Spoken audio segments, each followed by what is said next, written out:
வணக்கம். இது நமது கேப்டன் தொலைக்காட்சியின் இரவு செய்திகளை வழங்குவதற்காக தமிழ். முக்கிய செய்திகள். சென்னையில் தேமுதிகவினர் மீது கொலைவெறி தாக்குதல் நடத்தப்பட்ட விவகாரம். அதிமுகவினருக்கு கண்டனம் தெரிவித்த EVKS இளங்கோவனுக்கு தேமுதிக தலைவர் கேப்டன் விஜயகாந்த் நன்றி.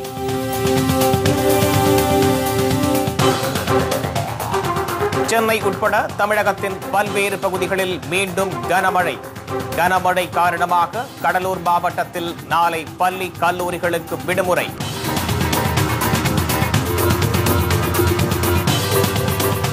நாளை மீண்டும் கூடுகிறது நாடாளுமன்றம். சகிப்பின்மை பிரச்சினை குறித்து மக்களவையில் முக்கிய விவாதம்.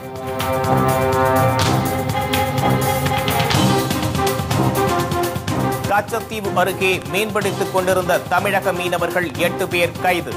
நவம்பர் 11ஆம் தேதி சிறையில் அடைக்க இலங்கை நீதிமன்றம் உத்தரவு.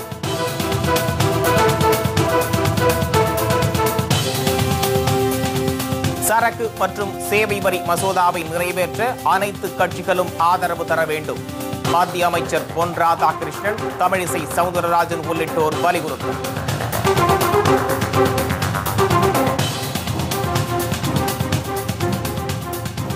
விரிவான செய்திகள். சென்னையில் தேமுதிகவினர் மீது தாக்குதல் நடத்தப்பட்டதற்கு கண்டனம் தெரிவித்த தமிழ்நாடு காங்கிரஸ் கமிட்டி தலைவர் EVKS இளங்கோவனுக்கு தேமுதிக தலைவர் கேப்டன் விஜயகாந்த் நன்றி தெரிவித்துள்ளார். இது தொடர்பாக அவர் வெளியிட்டுள்ள அறிக்கையில், தேமுதிக சார்பில் மேற்கு சென்னை மாவட்ட கழக தொண்டர்கள் பொதுமக்களுக்காக மாநகராட்சி துணை ஆணையரிடம் மனு கொடுக்க சென்றபோது அவர்கள் மீது ஆளும் அதிமுக சட்டமன்ற உறுப்பினர் தலைமையிலான குழு ஒன்று தாக்குதல் நடத்தியதையும், பாதிக்கப்பட்ட தேமுதிக தொண்டர்களின் மீதே ஆளும் கட்சியினரால் பொய் வழக்கு போடப்பட்டதை கண்டித்தும், அந்த வழக்குகளை வாபஸ் பெற கோரியும் ஜனநாயக உரிமைகளுக்கு ஆதரவாக குரல் கொடுத்திருக்கும் தமிழ்நாடு காங்கிரஸ் கமிட்டி தலைவர் EVKS இளங்கோவனுக்கு நன்றி தெரிவித்துள்ளார்.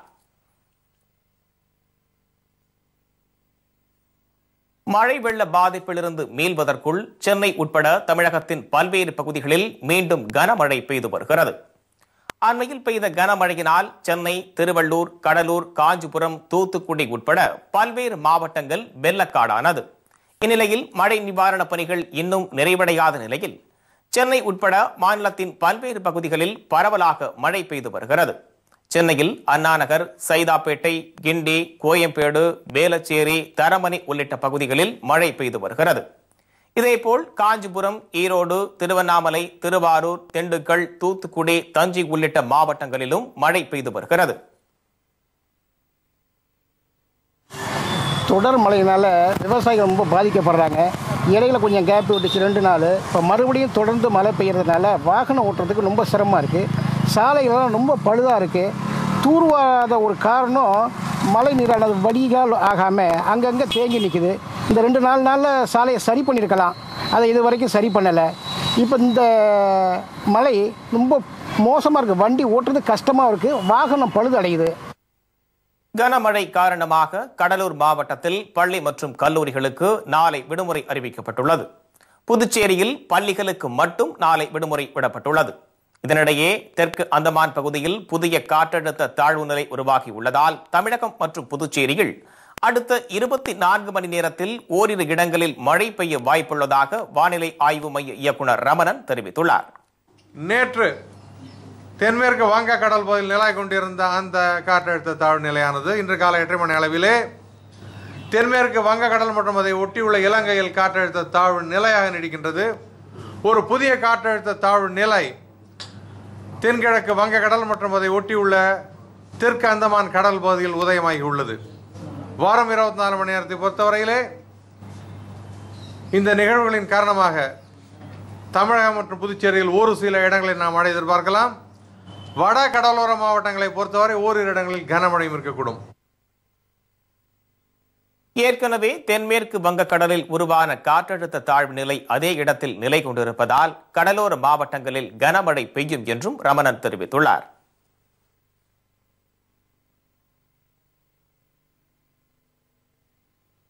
இலங்கை கடற்படையால் கைது செய்யப்பட்ட தமிழக மீனவர்கள் 8 பேரை டிசம்பர் 11ஆம் தேதி வரை சிறையில் அடைக்க அந்நாட்டு நீதிமன்றம் உத்தரவிட்டுள்ளது. ராமேஸ்வரம் மற்றும் புதுக்கோட்டை மாவட்டத்தைச் சேர்ந்த மீனவர்கள் கச்சத்தீவு அருகே மீன்பிடித்துக் கொண்டிருந்தனர். அப்போது அங்கு ரோந்து பணியில் ஈடுபட்டிருந்த இலங்கை கடற்படையினர் எல்லை தாண்டி மீன்பிடித்ததாக கூறி 8 மீனவர்களை கைது செய்துள்ளனர். இதோடு 4 விசைப்படகுகளையும் அவர்கள் சிறைப்பிடித்துச் சென்றனர். இந்நிலையில் கைது செய்யப்பட்ட 8 மீனவர்களும் ஊர்காவல் நீதிமன்றத்தில் இன்று ஆஜர்படுத்தப்பட்டனர். மீனவர்கள் அனைவரும் நவம்பர் 11ஆம் தேதி வரை யாழ்ப்பாணம் சிறையில் அடைக்க நீதிபதி உத்தரவிட்டதை அடுத்து அவர்கள் சிறையில் அடைக்கப்பட்டனர். இதனிடையே இலங்கை கடற்படையினர் தொடர் அட்டூழியத்தால் கடலுக்கு மீன்பிடிக்க செல்லவே அச்சமாக இருப்பதாக மீனவர்கள் வேதனையுடன் தெரிவித்துள்ளனர்.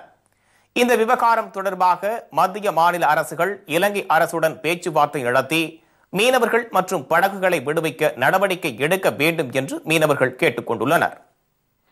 9ஆம் தேதி கரை திரும்ப உள்ள ஸ்ரீலங்காவில் அரெஸ்ட் பண்ணிட்டாங்க. கடல் தொழிலை நம்பி தான் நாங்கள் இருக்கோம். கடனை வாங்கி 10 வருஷம் இந்த மாதிரி பிடிச்சிட்டா நாங்கள் பிள்ளைங்களை வச்சுட்டு நாங்கள் என்ன பிழைக்கிறதா இல்லை கடனை கொடுக்கறதா நாங்களும் தண்ணியிலே விழுந்து சாகிறதா? ஏதாவது எங்களுக்கு ஒரு வழி சொல்லணும். அரசாங்கம் இந்த கவர்மெண்ட் எல்லாம் சேர்ந்து மத்திய கவர்மெண்ட் தமிழ்நாடு கவர்மெண்ட் என் பிள்ளையும் போட்டையை கேட்டக்கூடாது ஒப்படைக்கணும். இதுக்குள்ள வழியை நீங்கள் தெரிய வைக்கணும். இல்லைன்னு நாங்கள் ஒன்றும் பண்ண முடியாது. 2 நாள் பயணமாக பிரதமர் நரேந்திர மோடி இன்று பிரான்ஸ் புறப்பட்டு சென்றார். பிரான்ஸ் தலைநகர் பாரிஸில் பருவநிலை மாநாடு நாளை தொடங்குகிறது. இதில் பங்கேற்பதற்காக பிரதமர் நரேந்திர மோடி இன்று பிரான்ஸ் புறப்பட்டு சென்றார். இம்மாநாட்டில் இந்தியா, அமெரிக்கா, சீனா உள்ளிட்ட நாடுகள் பங்கேற்க உள்ளன. பாரிஸில் IS தீவிரவாதிகளின் தாக்குதலில் 130 பேர் கொல்லப்பட்ட சம்பவத்தை அடுத்து பருவநிலை உச்சி மாநாட்டிற்கு பலத்த பாதுகாப்பு ஏற்பாடுகள் போடப்பட்டுள்ளன. பிரான்சில் தனது 2 நாள் பயணத்தின் போது உலகம் வெப்பமயமாதலை எதிர்கொள்வதில் இந்தியாவின் பங்கு குறித்து பிரதமர் மோடி நாளை உரையாற்ற உள்ளார். இதனிடையே இந்த மாநாட்டின் போது பிரதமர் நரேந்திர மோடியை அமெரிக்க அதிபர் ஒபாமா சந்திக்க உள்ளது குறிப்பிடத்தக்கது.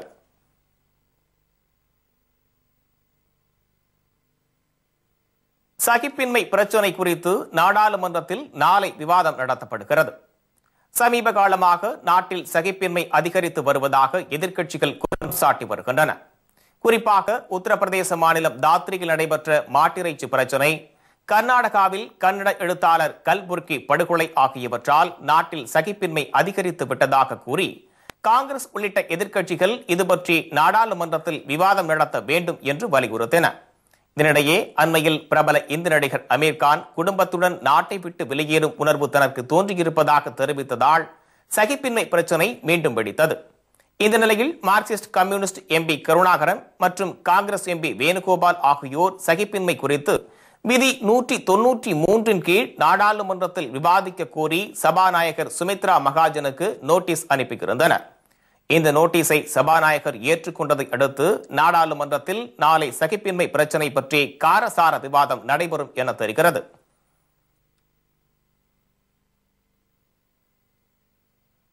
நாடாளுமன்றத்தில் சரக்கு மற்றும் சேவை வரி மசோதாவை நிறைவேற்ற அனைத்து கட்சிகளும் ஆதரவு தர வேண்டும் என்று மத்திய இணை அமைச்சர் பொன் ராதாகிருஷ்ணன் வலியுறுத்தியுள்ளார். சென்னை விமான நிலையத்தில் செய்தியாளர்களிடம் பேசிய அவர், தமிழகத்தில் அடுத்த ஆண்டு ஜல்லிக்கட்டு நடத்த மத்திய அரசு உறுதியாக இருப்பதாக கூறினார். இதையொட்டி ஜல்லிக்கட்டு நடத்தும் ராஜசேகரன் தலைமையிலான குழுவினர் இன்னும் 2 நாட்களில் மத்திய அமைச்சர்களை நேரில் சந்தித்து பேச்சுவார்த்தை நடத்த இருப்பதாக பொன் ராதாகிருஷ்ணன் தெரிவித்தார். சரக்கு மற்றும் சேவை வரி மசோதாவை நாடாளுமன்றத்தில் நிறைவேற்ற அனைத்து கட்சிகளும் ஒத்துழைப்பு அளிக்க வேண்டும் என்றும் அவர் கேட்டுக் கொண்டார். வழக்கு நீதிமன்றத்தில் இருக்கின்ற காரணத்தால் பெரிய முன்னேற்றம் காண முடியவில்லை. இந்த ஆண்டு எப்படியாவது ஜல்லிக்கட்டோடு கூடிய பொங்கல் விழாவை தமிழகத்தில் கொண்டாட வேண்டும் என்று நாம் விரும்புகின்றோம். ஆக அதற்கான அனைத்து முயற்சிகளையும் எடுக்கின்றோம். ஜல்லிக்கட்டு நடத்துகின்ற குழுவைச் சேர்ந்தவர்கள் மரியாதைக்குரிய ராஜசேகரனுடைய தலைமையிலே 2 நாட்களுக்குள்ளாக டெல்லி வரை இருக்கின்றார்கள். அவர்களோடு அமைச்சர்களையும் மற்றவர்களையும் சந்திக்கிறேன். நாடாளுமன்றத்தில் சரக்கு மற்றும் சேவை வரி மசோதாவை நிறைவேற்ற அனைத்து கட்சிகளும் ஆதரவு தர வேண்டும் என்று பாஜக மாநில தலைவர் தமிழிசை சவுந்தரராஜனும் வலியுறுத்தியுள்ளார். சென்னை விமான நிலையத்தில் செய்தியாளர்களிடம் பேசிய அவர் இதனை தெரிவித்தார். இந்த மசோதா வந்தால் அது ஒரு எல்லாவற்றிற்கும் ஒரு சமமான வாய்ப்பாகவும், அங்கே வியாபார சகோதரர்களுக்கு, வணிக சகோதரர்களுக்கு இது முறைப்படுத்துதல் மற்றும் அவர்களுக்கு லாபத்தை ஏற்படுத்தும் என்பதையும் மிக தெளிவாக விளக்க வேண்டிய கடமையில் நாம் இருக்கிறோம்.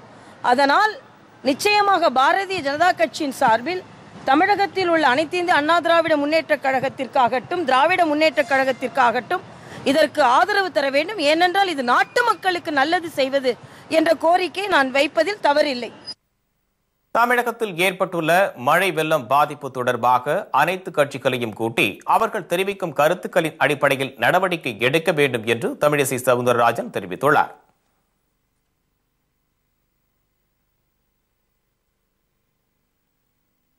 விஜயதாரணியின் புகாரை கண்டு அஞ்சப் போவதில்லை என தமிழ்நாடு காங்கிரஸ் கமிட்டி தலைவர் EVKS இளங்கோவன் தெரிவித்துள்ளார். சென்னையில் பேசிய அவர், காங்கிரஸ் கட்சியின் வளர்ச்சி பிடிக்காமல் தன் மீது சிலர் பொய்யான புகாரை தெரிவித்து வருவதாகவும் கூறினார். மேலும் தன் மீது கொடுத்துள்ள புகாரை சட்ட ரீதியாக சந்திக்க இருப்பதாகவும் இளங்கோவன் தெரிவித்தார். காங்கிரஸ் தலைவர் சோனியா காந்தி மற்றும் துணைத் தலைவர் ராகுல் காந்தி ஆகியோருக்கு விஜயதாரணி கடிதம் அனுப்பியுள்ளது குறித்து பேசிய இளங்கோவன், பத்திரிகையாளர்களிடம் அளித்த விளக்கத்தை கட்சியின் மேலிடத்திலும் அளிக்க தயாராக இருப்பதாக கூறினார். சத்தம் போடாதீர்கள் என்று 2-3 தடவை சொல்லியும் அவர் கேட்காததால் என் அறையை விட்டு வெளியே செல்லுங்கள் என்று நான் சொன்னேன். விட்டு செல்ல முடியாது, நான் இங்கேதான் இருப்பேன் என்று அவர் அமர்ந்தார். அமர்ந்து கொண்டு திருப்பவும் சத்தம் போட ஆரம்பித்தார். நான் அவரை அறையை விட்டு வெளியே போங்கள் என்று சொன்ன நான் இது சரி வராது என்று நினைத்து நான் அறையை விட்டு வெளியே சென்று விட்டேன். இதுதான் நடந்தது. என்னுடைய நடவடிக்கைகள் அதிகமாக இருக்கின்றது. அதிகமாக கட்சி தோழர்களை நான் சந்திக்கின்றேன். சோர்ந்து கிடந்த தோழர்கள் இன்றைக்கு உற்சாகமாக இருக்கின்றார்கள். அதனால் விரல் விட்டு எண்ணக்கூடிய 1-2 தலைவர்களுக்கு ஏதோ அதை பிடிக்காத காரணத்தால் அவர்கள் செய்கின்றார்கள் என்று நினைக்கின்றேன். எனக்கு அவர்களை பற்றியெல்லாம் கவலை இல்லை. என்னை பொறுத்தவரையில் தொண்டர்களோடு நான் இருக்கின்றேன் என்பதே எனக்கு மிகப்பெரிய பெருமை. மக்காவ் ஓபன் பேட்மிண்டன் போட்டியில் ஹாட்ரிக் பட்டம் வென்று சாதனை படைத்துள்ள இந்தியாவின் PV சிந்துவுக்கு தேமுதிக தலைவர் கேப்டன் விஜயகாந்த் வாழ்த்து தெரிவித்துள்ளார். சீனாவில் நடைபெற்ற மக்காவ் ஓபன் பேட்மிண்டன் தொடரை 3வது முறையாக கைப்பற்றி இந்திய வீராங்கனை PV சிந்து ஹாட்ரிக் சாதனை படைத்துள்ளார். இந்நிலையில் PV சிந்துக்கு தேமுதிக தலைவர் கேப்டன் விஜயகாந்த் முகநூலில் பாராட்டு தெரிவித்துள்ளதோடு அவருக்கு வாழ்த்தும் கூறியுள்ளார். விடாமுயற்சியும் கடின உழைப்பும் இருந்தால் எதையும் சாதிக்கலாம் என்பதை சிந்து நிரூபித்துள்ளதாக கேப்டன் புகழாரம் சூட்டியுள்ளார். தொடர்ந்து பல போட்டிகளில் பட்டம் வென்று இந்தியாவின் புகழை உலகளவில் நிலைநாட்ட வேண்டும் என்று முகநூலில் கேப்டன் விஜயகாந்த் கூறியுள்ளார்.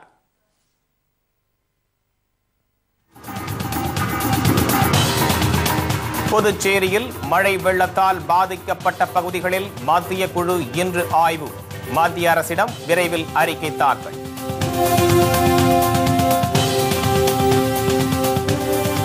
கரூர் அருகே சட்டவிரோதமாக மணல் அள்ளப்படுவதை கண்டித்து சாலை மறியல்.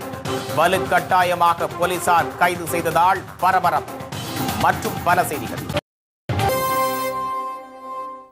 செய்திகள் தொடர்கின்றன. புதுச்சேரியில் மழை வெள்ளத்தால் பாதிக்கப்பட்ட பகுதிகளில் மத்திய குழு இன்று ஆய்வு மேற்கொண்டது. கனமழையால் பாதிக்கப்பட்ட வெள்ள சேதங்களை பார்வையிட தமிழகம் வந்த மத்திய குழு கடந்த 3 நாட்களாக சென்னை, காஞ்சிபுரம், திருவள்ளூர், கடலூர் உள்ளிட்ட மாவட்டங்களில் ஆய்வு மேற்கொண்டது. இந்நிலையில் பிரசாத் தலைமையிலான 9 பேர் கொண்ட மத்திய குழு இன்று 4வது நாளாக புதுச்சேரியில் ஆய்வு மேற்கொண்டது. அங்கு மழை வெள்ளத்தால் சேதமடைந்த பயிர்களை பார்வையிட்ட மத்திய குழுவிடம் விவசாயிகள் சரமாரி புகார் தெரிவித்தனர். மரவள்ளி கிழங்கு உள்ளிட்ட பயிர்கள் பாதிப்பு குறித்து மத்திய குழுவிடம் விவசாயிகள் விளக்கினர். மேலும் மழையால் பாதிக்கப்பட்ட வெற்றிலை மற்றும் மல்லிகை தோட்டங்களையும் மத்திய குழு பார்வையிட்டது. Senior officers of the administration led by Chief Secretary of Puducherry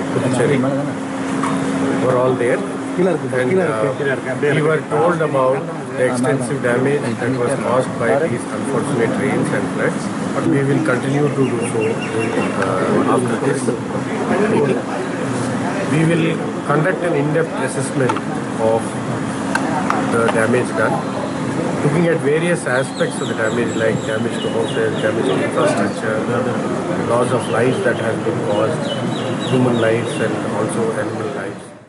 புதுச்சேரியில் மழை வெள்ள பாதிப்புகள் குறித்த ஆய்வை இன்று நிறைவு செய்த மத்திய குழு விரைவில் மத்திய அரசிடம் அறிக்கை தாக்கல் செய்ய உள்ளது.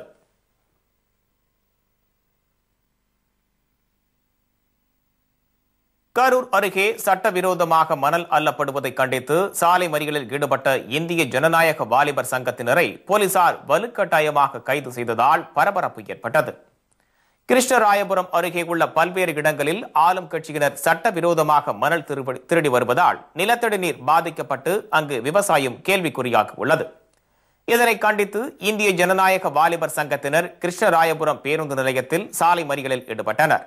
அப்போது அங்குள்ள மணல் குவாரிகளை முற்றுகையிட முயன்றதால் காவல்துறையினருக்கும் ஆர்ப்பாட்டத்தில் ஈடுபட்டவர்களுக்கும் இடையே தள்ளுமுள்ளு ஏற்பட்டது. இதையடுத்து ஆர்ப்பாட்டக்காரர்களை போலீசார் தரதரவென இழுத்துச் சென்று கைது செய்த சம்பவம் பரபரப்பை ஏற்படுத்தியது.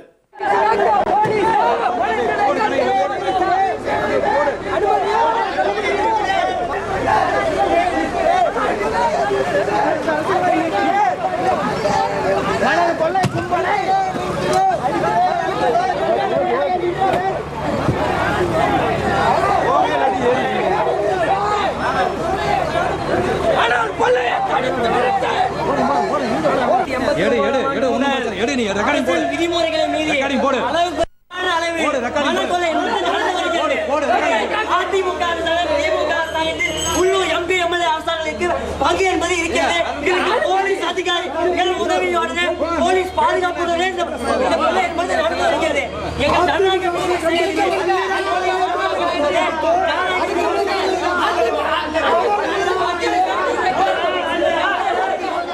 போலீசார் வலுக்கட்டாயமாக கைது செய்ததில் 2 பேர் காயமடைந்தனர்.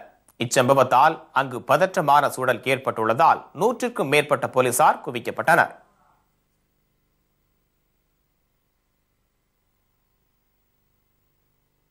சென்னை திருவொற்றியூர் வடிவுடை அம்மன் கோவிலில் 73 ஆண்டுகளுக்கு பிறகு தேர் வெள்ளோட்டம் நடைபெற்றது. திருவொற்றியூர் வடிவுடை அம்மன் கோவிலில் ஆண்டுதோறும் மாசி மாதம் பிரம்மோற்சவம் நடைபெறும். 73 ஆண்டுகளுக்கு பின் தற்போது 46 லட்சம் ரூபாய் செலவில் புதிய தேர் செய்யப்பட்டுள்ளது. இலுப்பை மற்றும் தேக்கு மரங்களால் வடிவமைத்த இந்த தேர் 42 அடி உயரம் கொண்டதாக அமைந்துள்ளது. இந்நிலையில் இந்த தேரின் வெள்ளோட்டம் இன்று வெகு சிறப்பாக நடைபெற்றது.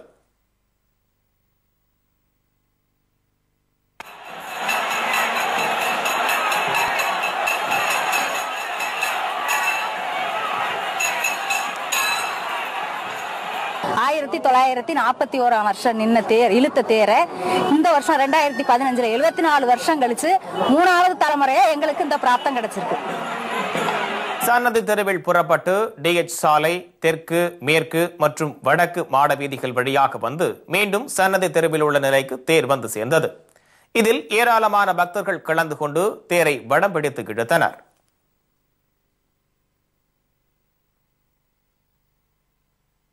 தமிழகத்தில் எந்த கட்சி தலைவர்களும் செய்யாததை கேப்டன் விஜயகாந்த் தனது சொந்த பணத்தில் ஏழை எளிய மக்களுக்கு நலத்திட்ட உதவிகளை வழங்கி வருவது மகிழ்ச்சி அளிப்பதாக திமுகவில் இருந்து விலகி தேமுதிகவில் இணைந்த அக்கட்சி பிரதிநிதிகள் தெரிவித்துள்ளனர்.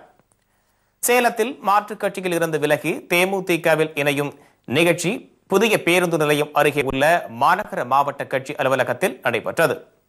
கிச்சிபாளையம் பகுதி செயலாளர் விஜய் தலைமையில் நடைபெற்ற நிகழ்ச்சியில் சிறப்பு அழைப்பாளராக மாவட்ட செயலாளர் ராதாகிருஷ்ணன் கலந்து கொண்டு திமுகவில் இருந்து விலகி தேமுதிகவில் இணைந்த 100க்கும் மேற்பட்டோரை வாழ்த்தி வரவேற்றார்.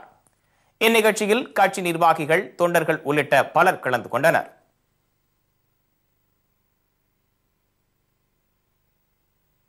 உதகையில் நிலவி வரும் ரம்யமான சூழலை சுற்றுலா பயணிகள் மகிழ்ச்சியுடன் அனுபவித்து வருகின்றனர். இன்று விடுமுறை நாள் என்பதால் உதகை ரோஜா பூங்கா, படகு இல்லம், தொட்டபெட்டா, தாவரவியல் பூங்கா என அனைத்து சுற்றுலா தலங்களிலும் சுற்றுலா பயணிகளின் கூட்டம் அதிகரித்து காணப்பட்டது. மிதமான வெயில் மற்றும் குளிர்ந்த காற்றுடன் கண்களுக்கு விருந்தளிக்கும் வகையில் உள்ள வண்ண மலர்களை கண்டு சுற்றுலா பயணிகள் மகிழ்ச்சி அடைந்து வருகின்றனர். ஊட்டி கிளைமேட் நல்லா இருக்கு அப்படிங்கிறதுக்காக வந்தால் சுற்றி பார்த்ததில் ரொம்ப இன்ட்ரெஸ்டிங்காக இருந்தது. நல்ல சில் கிளைமேட். இங்கே கார்டன், குழந்தைங்க விளையாடுறதுக்கு உண்டான இதமான இடமா இருந்தது. ரொம்ப சந்தோஷமாக நாங்கள் நினைக்கிறோம்.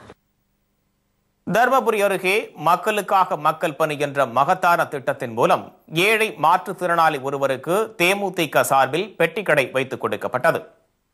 தேமுதிக தலைவர் கேப்டன் விஜயகாந்த் தனது பிறந்த நாளை முன்னிட்டு மக்களுக்காக மக்கள் பணி என்ற திட்டத்தின் மூலம் பல கோடி ரூபாய் மதிப்பிலான நலத்திட்ட உதவிகளை ஏழை எளிய மக்களுக்கு வழங்கி வருகிறார்.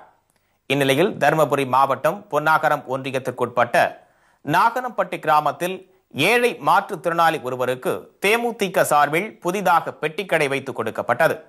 இந்நிகழ்ச்சியில் மாவட்ட கழக செயலாளர் மருத்துவர் இளங்கோவன், தருமபுரி தேமுதிக சட்டமன்ற உறுப்பினர் பாஸ்கர் மற்றும் மாவட்ட கழக பொருளாளர் அவைத் தலைவர் உட்பட தேமுதிக நிர்வாகிகள் பலர் கலந்து கொண்டனர்.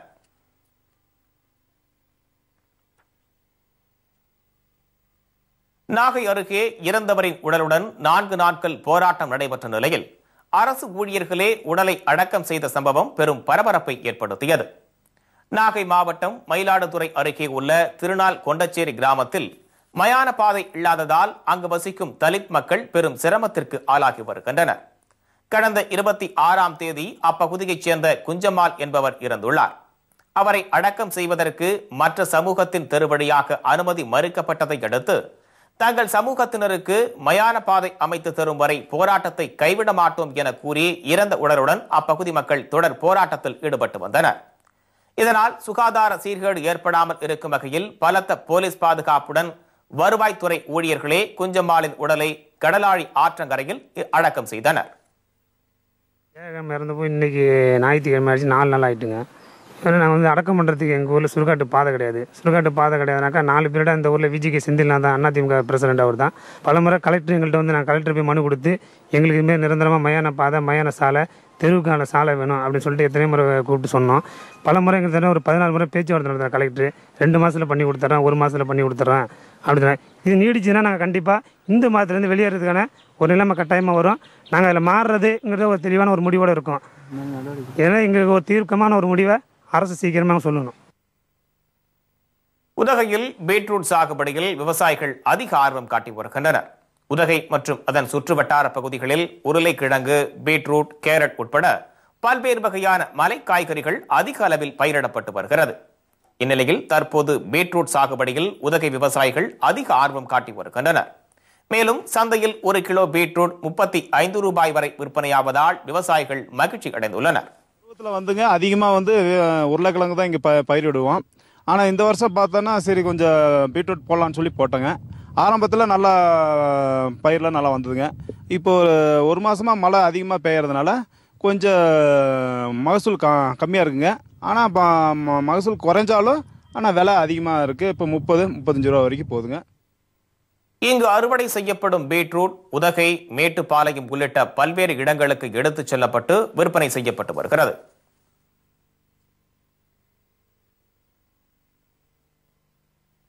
சிதம்பரம் அருகே வெள்ள நிவாரணப் பொருட்கள் முறையாக வழங்கப்படாததை கண்டித்து நூற்றுக்கணக்கான பொதுமக்கள் சாலை மறியலில் ஈடுபட்டதால் பரபரப்பு ஏற்பட்டது. கடலூர் மாவட்டம் சிதம்பரத்தில் மழையால் பாதிக்கப்பட்ட மேல் அனுப்பப்பட்ட கிராமத்தில் வசிக்கும் மக்களுக்கு வெள்ள நிவாரணப் பொருட்கள் முறையாக வழங்கப்படவில்லை என்று கூறப்படுகிறது. இதனை கண்டித்து அப்பகுதியைச் சேர்ந்த நூற்றுக்கணக்கான பொதுமக்கள் சாலை மறியல் போராட்டத்தில் ஈடுபட்டனர். இதேபோல் சிறுபான்மையின மக்கள் அதிகம் வசிக்கும் பின்னாத்தூர் கிராமத்திலும் மழை நிவாரணப் பொருட்கள் வழங்கப்படாததை கண்டித்து சாலை மறியல் போராட்டம் நடைபெற்றது. எந்த வகையான நிவாரணமும் கிடைக்கல. பாதிக்கப்பட்ட மக்கள் அதிகமாக பாதிக்கப்பட்டு இருக்கிறாங்க. வீடு பெரும்பாலான வீடு மாடி வீடு போல இருந்தாலும் கூட மாடி வீடு ஃபுல்லாவே தண்ணி, சுவர் இடிஞ்சு விழுந்திருக்கு. சில வீடு மேல இருந்த கூரைகள் பிச்சுக்கிட்டு போயிருக்கு. எங்களுக்கு எந்த நிவாரணம் இல்ல அப்படிங்கும் போது ஒரு நிராசை எங்களுக்கு மட்டும் கடுமையான ஒரு வேதனையாவும் இருக்கு.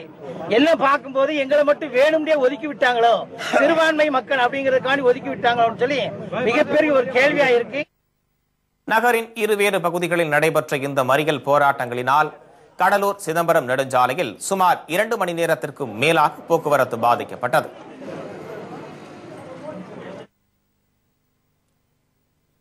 மத்திய அரசு அறிவித்துள்ள குளச்சல் வர்த்தக துறைமுக திட்டம் மீனவர்களை பாதிக்கும் வகையில் இருந்தால் அதனை உடனடியாக கைவிட வேண்டும் என குமரி மாவட்ட மீனவர்கள் கோரிக்கை விடுத்துள்ளனர். கன்னியாகுமரி மாவட்ட மீனவர் கூட்டுறவு இணையம் என்ற அமைப்பின் பொதுக்குழு கூட்டம் நாகர்கோவிலில் நடைபெற்றது. கூட்டத்திற்கு பின் செய்தியாளர்களிடம் பேசிய அந்த அமைப்பின் தலைவர் சகாயம், குளச்சல் வர்த்தக துறைமுக திட்டம் அங்கு வாழும் மீனவர்களை எந்த வகையிலும் பாதிக்காமல் இருப்பதற்கு மத்திய அரசு உடனடியாக மீனவ பிரதிநிதிகளை அழைத்து பேச வேண்டும் என தெரிவித்தார்.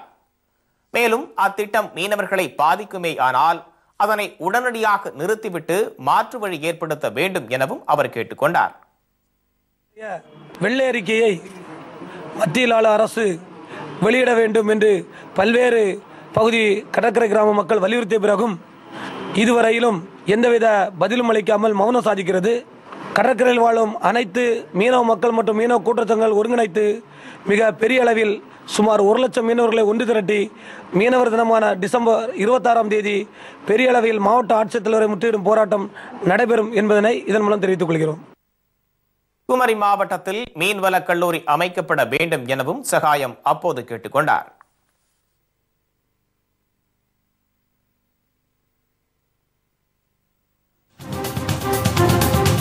நியூசிலாந்திற்கு எதிரான டெஸ்ட் தொடரை வென்றது ஆஸ்திரேலியா. விவரம் இடைவேளைக்கு.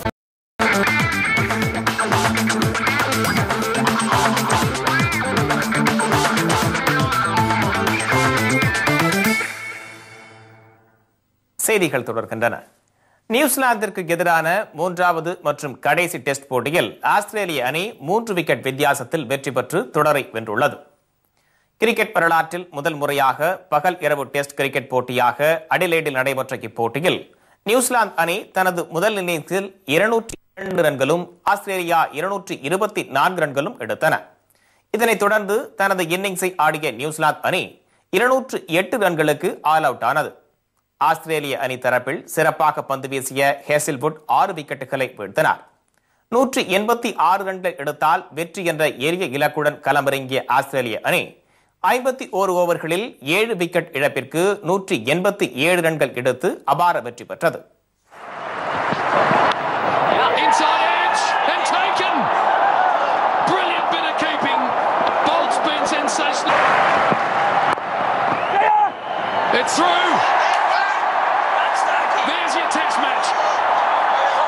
Australia have won the first ever day.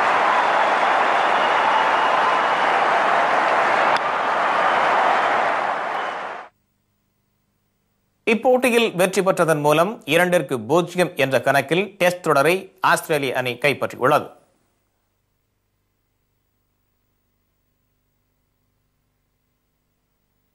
இத்துடன் செய்திகள் நிறைவடைகின்றது. மீண்டும் செய்திகள் நாளை காலை 7 மணிக்கு. உண்மை செய்திகளை உள்ளது உள்ளபடி உடனுக்குடன் தெரிந்து கொள்ள நமது கேப்டன் நியூஸ் தொலைக்காட்சி